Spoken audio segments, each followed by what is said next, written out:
का पिता है, कौन विष्णु की मां, शंकर का दादा कौन है, हमको दे बता। ये जानने के लिए कृपया सुनिए। जगत गुरु तत्वदर्शी संत रामपाल जी महाराज के अमृत वचन सर्व पवित्र धर्मों के पवित्र शास्त्रों के आधार पर से आओ और ग्रहण करो।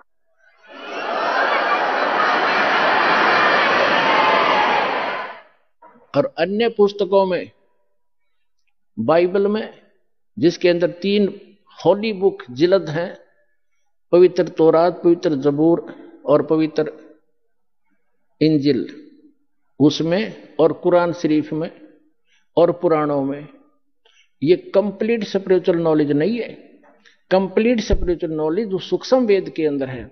जैसे मुसलमान भाई 5 वक्त की नमाज करते हैं और ईसाई भाई प्रार्थना करते हैं और हिंदू भाई नित्य-नियम करते हैं, एक गीता का अध्याय कर लिया प्रतिदिन या वेद के 2-4 मंत्र डेली पढ़ लिए, ये तो केवल एक ज्ञान यज्ञ है। 5 यज्ञ होती हैं, एक यज्ञ से भी काम नहीं चलेगा। जैसे मुसलमान भाई क्या करते हैं, एक तो 5 वक्त की नमाज करते हैं या कुरान शरीफ का पाठ करते हैं, ये ज्ञान यज्ञ है। एक वे सजदा करते हैं, ये केवल प्रणाम यज्ञ है। और रोजा करना ये किसी शास्त्र में नहीं है।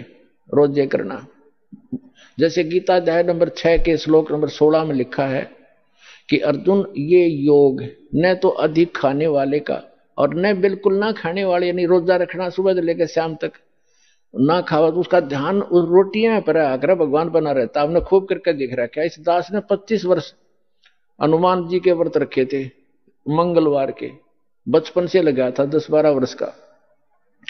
अब सारा दिन व्रत रखना जरूरी, 12 बजे के बाद खाना खाना, तो 12 बजे तक रोटी याद रहा करती। हनुमान जी तो शाम ने रोटी खाए पाछे याद आया करता। खाना खाने के बाद दिल करा करता हनुमान चालीसा कर लूं। तो जिसको कोई अभाव है किसी वस्तु का, वो भक्ति नहीं कर सकता। तो इस प्रकार ये जो व्रत हैं, ये गीता जी में रिजेक्ट किए हैं कि ना तो घना खाने वाले का और ना बिल्कुल ना खाने वाले का और न ही घना जागने वाले का, लोग दिखावा दिखा बैठा रहे, और ना ज्यादा सोने वाले का। ये कभी सफल नहीं होता। इसके लिए क्या बताया है कि प्रथम अंदल संयम राख है, योग युगत सब सतगुरु भाख है। सतगुरु बतावेगा ये सारी योग युक्ति। अंदल संयम करे, खाना खावे अवश्य खावे, इतना भी नहीं खावे दड़ी पक्का खा ले फिर बड़ाई टूटे नींद आवे, और इतना भी नहीं खावे कि आंख मुछीरे कति कंडे में हो जा शरीर।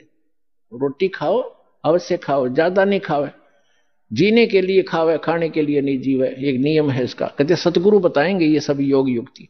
अब जो प्रसंग चल रहा है कंप्लीट करते हैं इसको 2 मिनट के अंदर। अब तो ना तो पवित्र बाइबल में जो 3 बुक है उनके अंदर, और ना कुरान शरीफ में, ना पुराणों में इस परमात्मा के पाने का कंप्लीट स्पिरिचुअल नॉलेज नहीं है, और ना वेद और गीता में। तो कंप्लीट स्पिरिचुअल नॉलेज है वो सूक्ष्म वेद में है, जिसको जो गॉड गिवन है, जो तत्व ज्ञान है, वो दास के पास उपलब्ध है। उसके अंदर कंप्लीट स्पिरिचुअल नॉलेज है। पूरा विश्व आओ अपना कल्याण करवाओ। बोलो सतगुरुदेव की जय।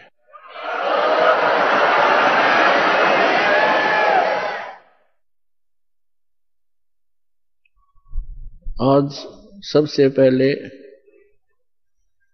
परमेश्वर कबीर जी की सर्वसंगत को परमात्मा का लाख लाख शुक्रिया करते हैं कि परमेश्वर ने आप जी का क्रौथा आश्रम वापस दिलवा दिया।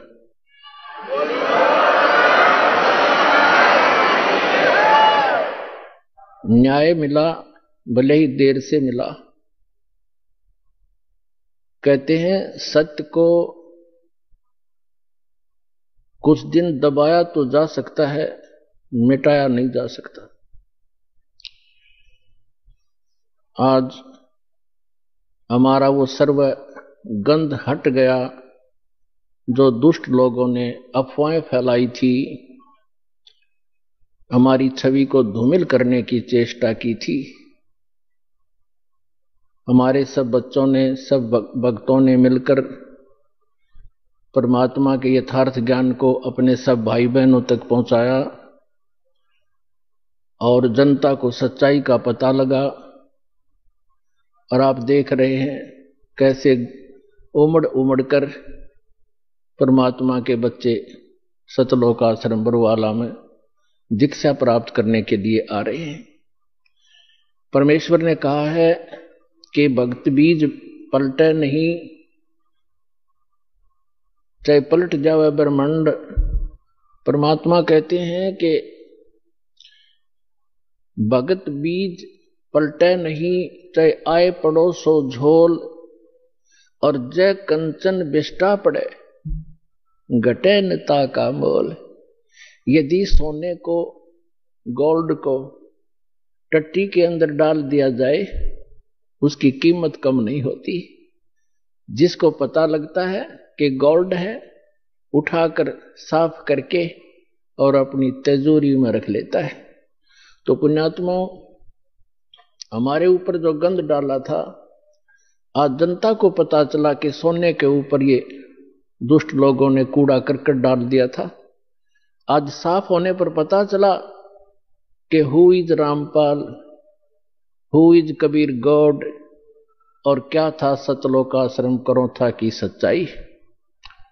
पुण्यात्मा, दुष्ट लोगों का काम तो उनका स्वभाव ही होता है दुष्ट कर्म करने का, और साधु संतों का काम होता है, स्वभाव जो उनका होता है परमार्थ ही करने का। और कबीर साहब ने हमें शिक्षा भी दी है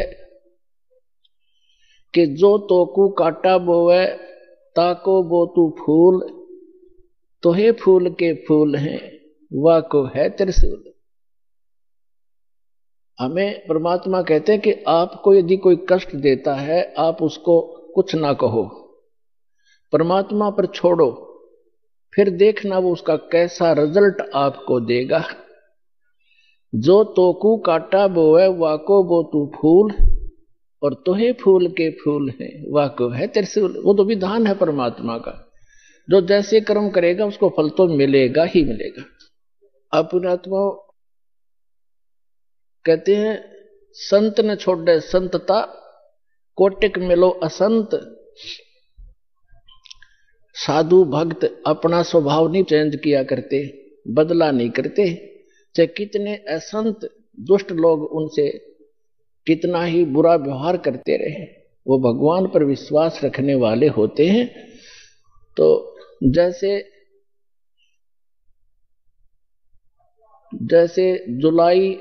12 जुलाई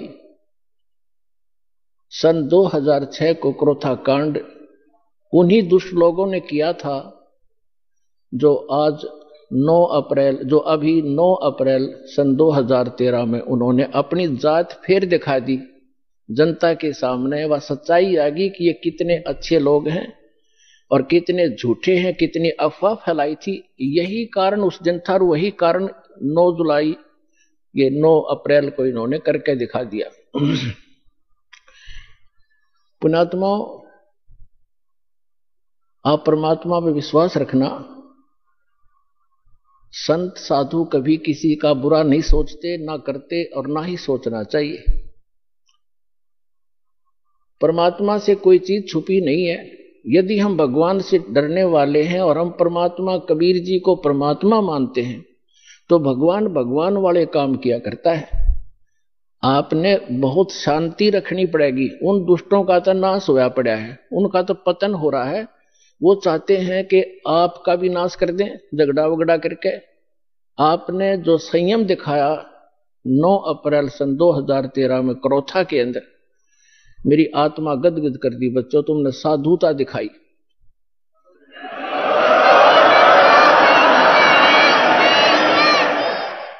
और आगे भी इतना संयम रखना। कहते हैं हस्ती डर माने नहीं जो स्वान बुकाही, और शीश महल को देख के वो भौंक भौंक मर जाएं। हाथी कभी भी कुत्ते भौंकते रहो उनकी परवाह नहीं करता, क्योंकि वो उसको हानि कर नहीं सकते। और जो कुत्ते होते हैं वो अपने दोष अपने जैसा ही शीशे के महल में, कहीं शीशे का महल बना हो, वो उस दर्पण के अंदर, उस शीशे के अंदर अपनी शक्ल देखकर सामने वाले को एक दुष्ट विरोधी मानकर वो कुत्ता अपनी ही परछाई सामने जो तस्वीर दर्पण में दिखती है उसकी तरफ भागता है भौं भौं करके कि तुझे मार डालूंगा, तू गंदा कैसे आ गया यहां पर। और वो होता है उसका स्वरूप। तो कहते हैं वो कुत्ता उस शीशे के महल में अपनी ही शक्ल देख देख कर भौंक भौंक के मर जाएगा। इसी प्रकार जो दुष्ट लोग हैं वो अपना गंध साधु संत और भक्तों में अपनी ही परछाई देखा करते हैं।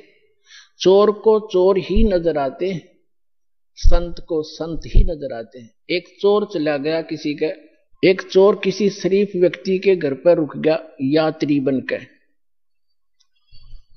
अब उस शरीफ व्यक्ति ने उस चोर को अपने घर के बीच में सुलाया, एक नेक आदमी मानकर।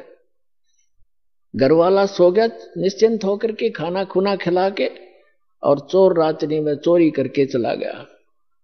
अब उस नेक व्यक्ति को, वो स्वयं नेक था, उसको चोर दिखाई नहीं दिया वो, और एक शरीफ व्यक्ति चला गया चोर के घर पे, यात्री रात्रि में रुक गया। अब वो चोर सारी रात जागता रहा कि कहीं ये रात ने तेरी चोरी ना कर ले।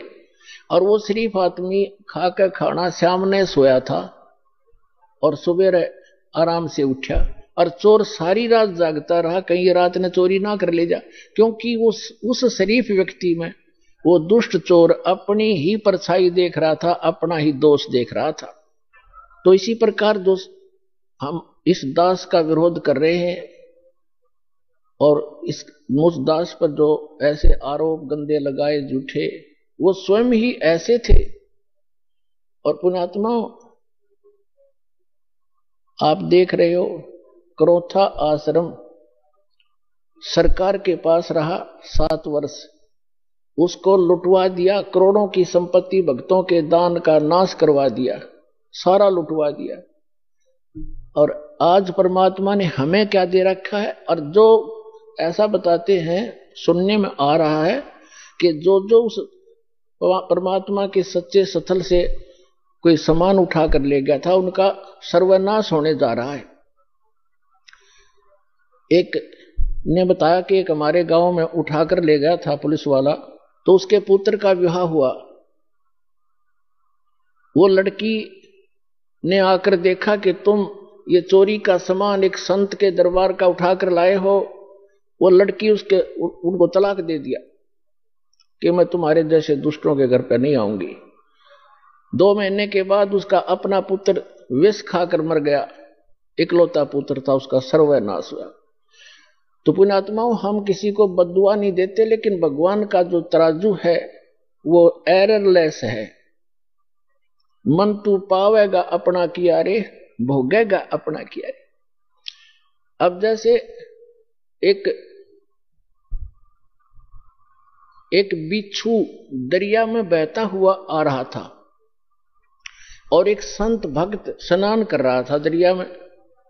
उसने देखा ये जीव डूबेगा मरेगा, उसने ऐसे हाथ में उठाया, उसको बाहर फेंकना चाहा, बिच्छू ने डंक मारा और पानी में गिर गया। उसने फिर उठाया, उसने फिर डंक मारा और पानी में उछल गया। उसने फिर उठाया, उसने फिर डंक मारा, और कुछ देर में फिर उसने दोनों हाथों से पानी समेत ही उसको पटरी पर फेंक दिया। एक आम व्यक्ति खड़ा खड़ा देख रहा था, कहने लगा, रे भले आदमी, तेरे तो हाथ पर डंक मार रहा है, तू इसको बचाने की चेष्टा कर रहा है, मरने दे, बहने देता। तो संत ने कहा, भक्त ने कहा कि ये अब इसका स्वभाव है ये, और मेरा स्वभाव है ऐसा। हमारा परमार्थ करने का स्वभाव है और बिच्छू का डंक मारने का स्वभाव है। जब ये अपना स्वभाव नहीं छोड़ सकता तो मैं कैसे छोड़ दूं। तो पुण्यात्माओं, जो दुष्ट लोग हैं वो तो बिच्छू हैं, वो तो डंक मारते रहेंगे, लेकिन आप संत भी हो। और जो तो को काटा बोवे ताको बो तू फूल, और तोहे फूल के फूल हैं वाको है त्रिशूल। एक समय की बात है, एक चोर चला गया किसी चोरी के उद्देश्य से।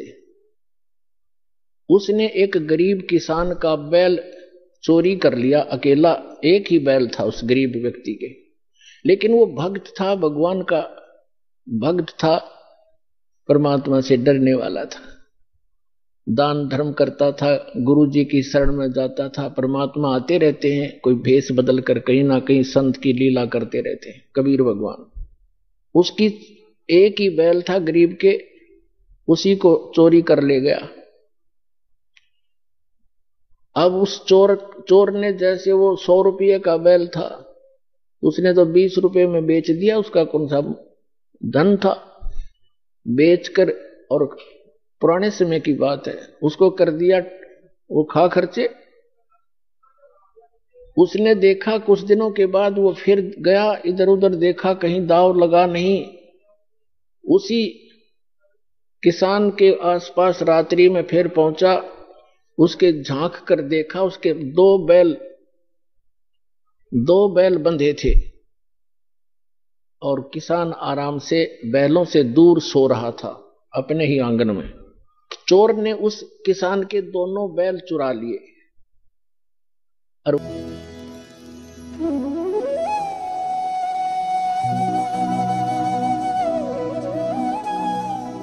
अगर आप ये वीडियो YouTube पर देख रहे हैं तो हमारे चैनल को सब्सक्राइब करें और बेल आइकन को दबाना ना भूलें। अगर आप